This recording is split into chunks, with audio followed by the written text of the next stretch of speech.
ఒక second one mic. మీరు వదిలేసేటప్పటికి 1771 కోట్లు మాత్రమే మిగిలే.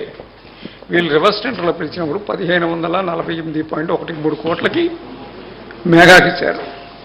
సో వాళ్ళ పనులు అప్పుడు వీళ్ళు దాదాపు 600 కోట్లు మిగిల్చామని టప్పాలు కట్టారు. ఇప్పుడు ఈ కొట్టుకుపోవడం వల్ల 20,000 కోట్ల నష్టం ఏర్పడింది. దీనికి బాధ్యత వహిస్తారు. మీరే ఫిక్స్ చేయాలి అంటే నేను అడిగేది సీరియస్గా అడుగుతున్నా. ఎందుకంటే ఎవరు పాపం చేశారో వాళ్ళు అదే దాన్ని ఏ విధంగా ఫిక్స్ చేయాలి ప్రజలందరూ ఆలోచించాలి.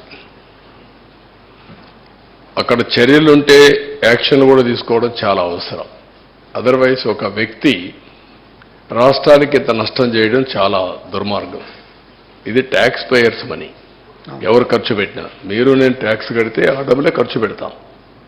ఇది బాధ్యతారాహిత్యం. మీరు చెప్పింది కరెక్ట్. అది చాలా దుర్మార్గం. ఇప్పుడు కేంద్రం 15,511.13 కోట్లు ఇవ్వడానికి సిద్ధమైంది. క్యాబినెట్లో నోటు కూడా రెడీగా ఉంది.